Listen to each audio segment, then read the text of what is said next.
We talk a lot on this channel about different techniques that you can use to kind of add interest and even gain size in your precious metals physical holdings. And we're going to talk about one of those today. We're going to talk about dollar cost averaging. If you are new to the channel, my name is Dub C. Thank you so much for joining me here today. Hopefully you'll go ahead and click on the subscription button, become part of this community. And if you're one of my returning subscribers, or if you're somebody who's been at this for a while, you may be familiar with the concept of dollar cost averaging, but I think it's always a good idea to get a refresher every once in a while. This is one of my favorite tools. And I am kind of excited to share this concept with you, especially if you're not familiar with this. If you're new to the channel, I like to begin my videos with a simple disclaimer. I'm not a financial advisor. I'm not trying to offer you financial advice. I'm simply trying to share my experience having bought and sold precious metals and rare coins for the last 30 or 40 years. And typically at this point, I would kind of introduce a concept that we can fold back into the subject that we're talking about. In this case, we're talking about a concept, so let's just jump right into it. What is dollar cost averaging? Dollar cost averaging means investing money in equal portions at regular intervals, regardless of the ups and downs of the market. Now, in this case, this concept, this definition actually comes from the dictionary, but it's important to understand that not everybody's definition of what an investment means. In this case, they're usually using the term investing to just mean buying something, right? So I'm not saying that precious metals are necessarily a good investment. It's not necessarily something that I feel everybody should be doing.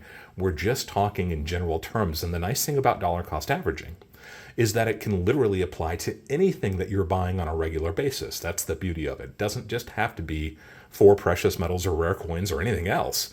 It can apply to everything.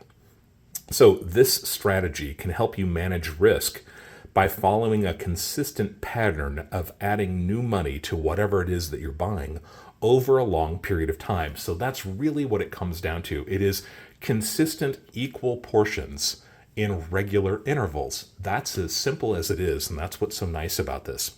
I've often found that when you're talking about investment strategies or buying strategies or tracking strategies, people that are playing ratios or anything else, you tend to get really, really complex systems going in your mind. And if you're tracking them on a computer or paper, you know exactly what I'm talking about. Whether you're talking about an Ibsen chart or anything else, you start to really examine the minutia.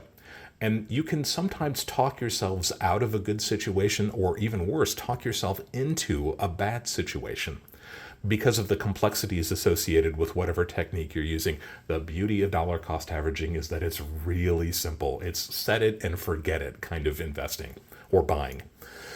Let me give you an example, and I'm going to talk a little bit in round terms, but these are pretty valid. I think you'll agree with me once you start to see what it is that I'm talking about. So let's say you put aside $150 a month that you want to use to buy silver. I'm a big fan of 1935, I suppose you would call it, our classic American silver dollars. You're seeing an example of a few Morgan dollars and a few peace dollars here also. So let's say that you want to start buying these on a regular basis. You want to take advantage of dollar cost averaging. You set aside $150 a month, and that's what you're going to use. You don't deviate from that amount. That's kind of critical here. So it can be anything that you want. It can be any amount you want. It can be anything that you're looking at buying. But this illustration, we're just talking about silver dollars. It's a pretty simple thing to get your head wrapped around. Classic U.S. silver dollars made from the middle of the 1800s really to the early 1900s contain 0.7734 of a troy ounce of pure silver in the form of a 90% silver coin. You're looking at a nicely toned Morgan dollar here from 1886. A beautiful piece here. So these are not quite a full troy ounce of silver, right? About 3/4 of a troy ounce, 0.77, right? That's not critical for you to remember. I just want to think of these as units. Compare these in your mind to just a unit of silver. I think that's going to be beneficial. Buying local dealers tend to have average circulated examples of Morgan dollars. This can be typically 1921 Morgan dollars. They made a lot of them in 1921, or often peace dollars. Peace dollars never just been quite as popular as the Morgan dollars for a lot of people. I kind of like peace dollars. What do you think? So average circulated examples like this at my dealer's shop tend to be about $30 a piece. Right now, as I'm filming, Silver is about $33 per ounce. Of course, silver is a globally traded commodity. Price can go up and can go down. By the time you're watching this video, it may be drastically different than what it has been. It's one of the reasons why I wanted to make this video, is because of the volatility in the metals market over the last 6 or 8 months. And by the way, these are not average circulated examples. These are maybe a little bit nicer. But for our illustration purposes, let's say that these are average circulated examples of classic silver dollars. So my dealers typically have these for about $30 a piece. So if you are setting aside $150 a month and you can buy these for about $30 a piece, you are going to buy roughly 5 silver dollars every month. This is a pretty good illustration, right? Let's say that silver shoots up to $50 an ounce. Remember that silver is incredibly volatile. All of the markets seem to be volatile right now. But let's say that silver shoots up to $50 a month. You are still only going to be putting that $150 into your silver dollar holdings.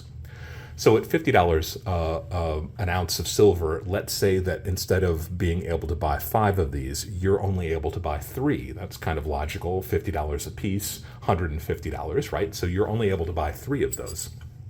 Let's say it's those 3. But then let's say that over the next couple of months, the price of silver suddenly plummets to only $20 an ounce. Well, if the price of silver goes to $20 an ounce, all of a sudden, rather than just those 3 or 5, you're actually able to get 7 of them. So you see that you are spending the same amount every single month, regardless of what the price is doing. This takes away all of that stress and just lets you focus on the fun thing that is, for me, buying precious metals. This is something I genuinely enjoy. And I don't want to have to stress about it when I'm doing it. Over the course of a 12-month period of time, let's say over a year, you're sticking to your guns at $150 a month. 8 months of the year, you were able to buy 5 of those silver dollars, right? We already said that silver was steady at about $30. Then for 2 months of the year, you drop down to 3. And then for 2 months of the year, you were all the way up to $7 for your $150. Over the course of the year, you've managed to accumulate 20, 40, 60 silver dollars. That's how much you were able to buy by dollar cost averaging, $150 a month. Your average price was only $31.66 a piece. You did pretty well. You've got 60 silver dollars, right? Let's say that this is a great technique and you really enjoyed what you just saw here and you want to start to apply this yourself. But maybe the bad angel sitting on your shoulder gets a little bit too uppity and he decides to tell you, you can time this market. Take advantage of those months when silver dropped down to $20 an ounce. In our last illustration, we said for 2 months it jumped way up to 50 and 2 months it jumped way down to 20.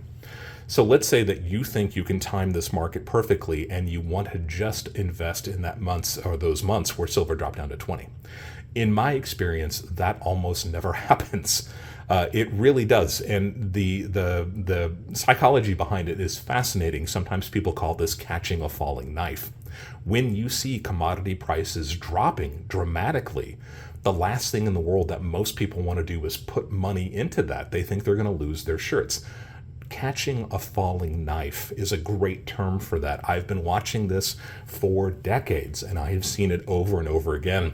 We talk about in the last couple of silver run-ups when people said that they would back the truck up if silver ever dropped down to $15 or $20 an ounce. It just never seems to happen.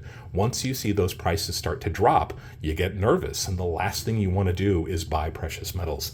Dollar cost averaging takes all of that stress out. You're sticking to your guns at $150 a month or whatever it is that you want to put into the market. And you don't have to worry about it too much.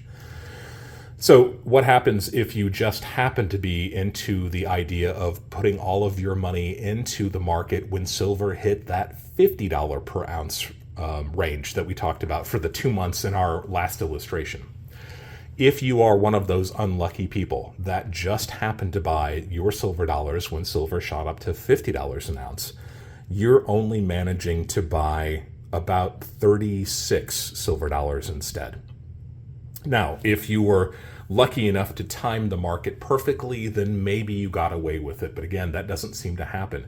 If you're one of those unlucky people who took the entire $1,800 that you're going to put into the market over the course of a year, and you just happen to drop it on that one day when silver hit $50 an ounce, then you are looking at 20, 40, and we're going to take away 4 to make it an even 36.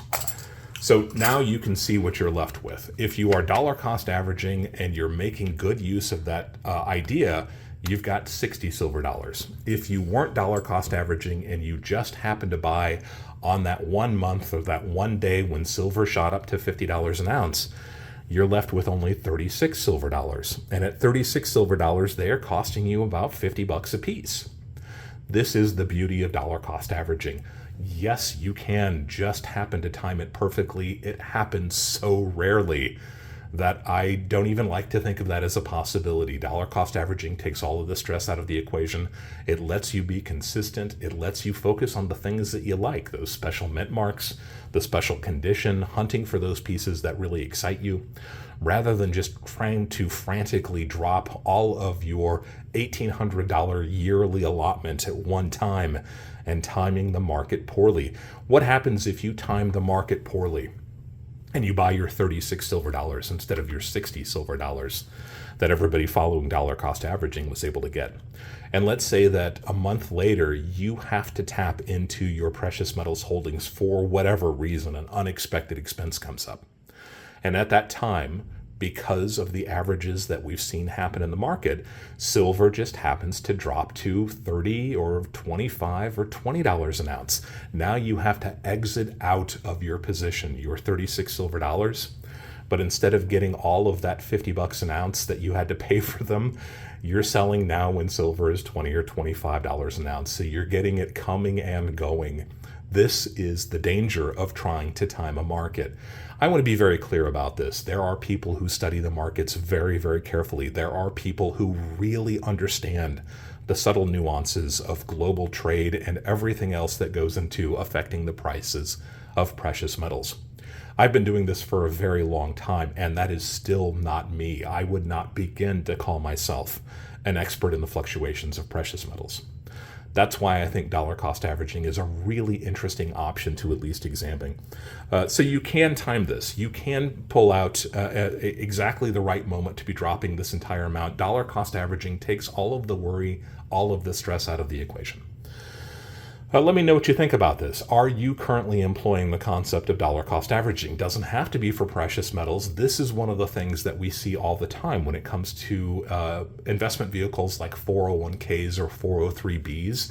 It's a very consistent monthly average that goes into buying whatever it is that you're buying, commodities or anything else. And it's a very effective strategy. It may not be the most interesting strategy, but sometimes kind of the safe route can be a lot more reassuring than biting your nails and throwing that dart at the dartboard and hoping that you're timing things perfectly.